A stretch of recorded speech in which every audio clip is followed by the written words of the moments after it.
Estamos de volta nesse terceiro e último bloco do programa Direitos e Deveres, Cidadania em Ação, com a nossa entrevistada, a doutora Silmara Guerra. Antes eu queria só lembrar aos telespectadores, aos colegas advogados e acadêmicos de direito em geral, para a nossa agenda de cursos e palestras para o mês de junho. No decorrer dessa semana temos vários cursos, tanto da Comissão de Cultura, quanto da ESA, Escola Superior da Advocacia, tendo início. No dia 17 de junho temos duas palestras importantíssimas, das 8h30 às 12 horas, a responsabilidade civil e criminal no acidente de trabalho e o trabalho com vínculo empregatício por empresa interposta. E a terceirização na visão dos tribunais. E ainda, nos dias 27, 28, 29 e 30 de junho, horário da noite, 19 às 22 horas, um curso Estratégia Técnica e Prática dos Recursos Trabalhistas. Os interessados poderão se inscrever através do e-mail eventos@oabguarulhos.org.br e pelo telefone 2468-8199. Contamos e esperamos a participação de todos os interessados. Doutora Silmara, nessa sequência aqui, agora vamos conversar um pouquinho sobre um assunto que está aí na pauta das discussões. Foi aprovado recentemente na Câmara dos Deputados a versão do novo Código Florestal. E esse Código Florestal foi encaminhado agora ao Senado da República e lá aguarda o início da sua tramitação. Eu gostaria de que você, que tem acompanhado esse desenlace, que fizesse algumas considerações a respeito dos pontos mais polêmicos, mais agudos aí desse novo projeto do novo Código Florestal. Sim. Bom, para que a gente possa entender o projeto do novo Código Florestal, primeiro nós precisamos entender o atual, né? As pessoas em geral mal conhecem o código atual. Agora, em razão dessas discussões todas, por conta do novo projeto, as pessoas vieram a conhecer o atual, que é de 1965, né? Foi instituído pela Lei 4771 de 65. Bom, o atual código criou duas figuras importantes, que são as áreas de preservação permanente, que estão ali descritas, né, no artigo 2º e 3º da lei. O artigo 2º determina as áreas de preservação permanente impostas por lei. E o 3º são aquelas criadas pelo poder público. Bom, a figura da reserva legal significa uma porção de terra que todo proprietário de floresta particular deve deixar preservada, né, para manutenção dos recursos hídricos, para que tenha uma finalidade geológica, biológica, uma função, né, importante, diz o código. Bom, na região da Amazônia, hoje, há obrigatoriedade dos proprietários deixarem 80% de área de reserva legal. Na região do Cerrado, 35%. E nas demais regiões do país, 20% de reserva legal. Bom, quais são os pontos polêmicos hoje para a modificação desses institutos? Quanto às áreas de preservação permanente, hoje são várias áreas de preservação permanente, mas a que está causando polêmica é a área de preservação permanente em faixa marginal aos cursos d'água, né? Ou seja, que hoje, cuja largura mínima é de 30 metros.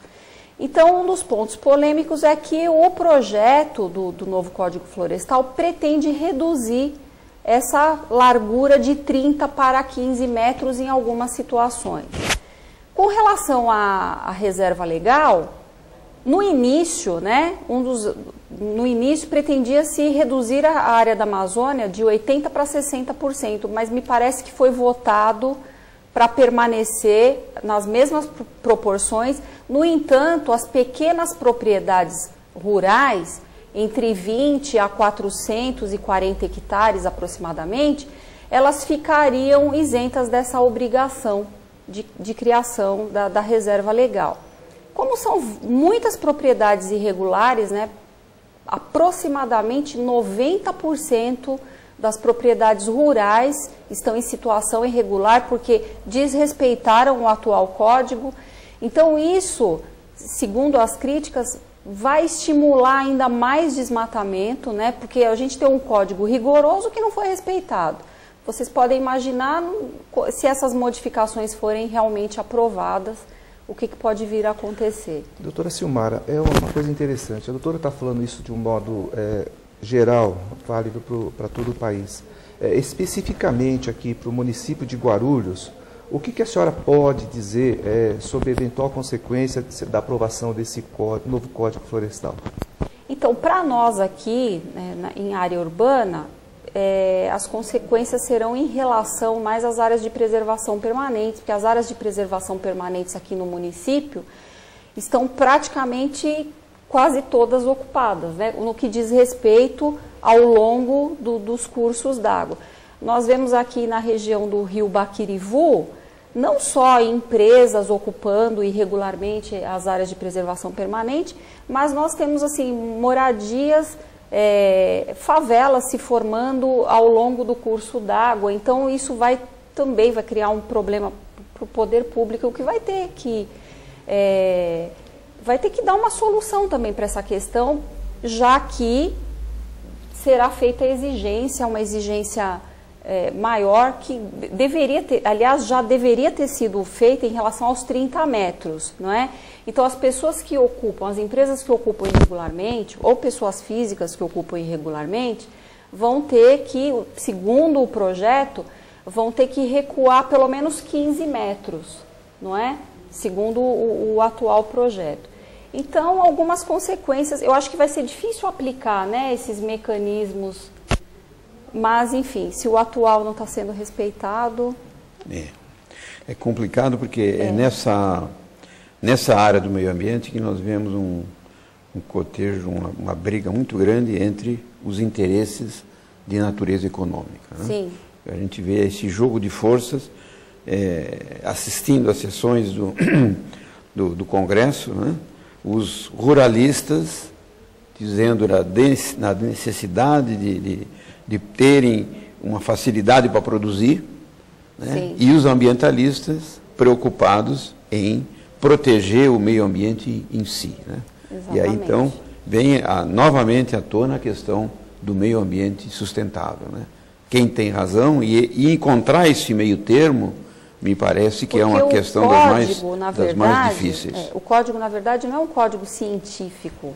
Né? Então, assim, ele desconsidera questões importantes ecológicas, né? E ele está um pouco mais preocupado com as questões econômicas. Né? E isso não é desenvolvimento sustentável. Né? O desenvolvimento sustentável tem que ter um equilíbrio. Né? É essa a verdade. Dentro do nosso município de Guarulhos, quais seriam as características e categorias dessas unidades de conservação? Você tem uma atuação aqui na cidade, através da Universidade de Guarulhos? Existem áreas especialmente protegidas aqui no município de Guarulhos, embora eu tenha falado das áreas de preservação permanente, que estão quase todas ocupadas, né? Um outro instituto jurídico, né, que foi criado pela Lei 9985 de 2000, são as unidades de conservação. E uma coisa muito interessante é que o território do município de Guarulhos, ele está constituído por aproximadamente 40% do território de Guarulhos por unidades de conservação, principalmente na região norte do município. Em 2010, nós tivemos a criação de 4 importantes unidades de conservação. O Parque Estadual de Itaberaba, né? A Floresta Estadual de Guarulhos, a APA Cabuçu Tanque Grande e a Estação Ecológica Tanque Grande.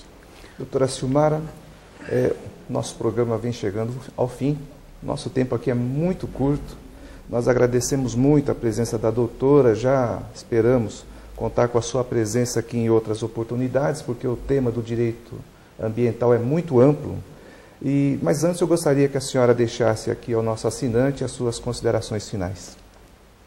Ok, eu agradeço a oportunidade de ter participado desse programa. foi muito importante para mim. E eu gostaria de dizer o seguinte, que como advogada ambientalista, muitas vezes eu tenho assim a obrigação, né, o dever moral e ético de exercer o papel também de educadora ambiental.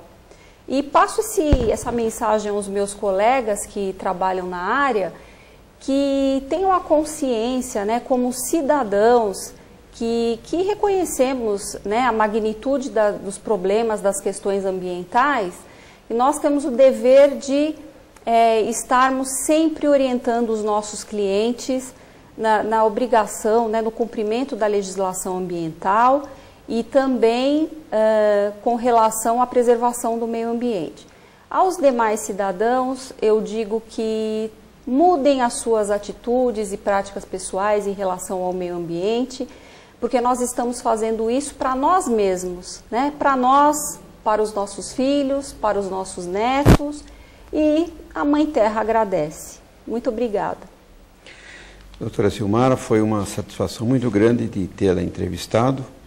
Doutora Silmara foi mais uma ex-aluna que participa do programa, né? E a gente se sente muito honrado com isso. Uma ótima semana a todos. Esperamos vocês, assinantes da TV Destaque, em nosso próximo programa. Até lá.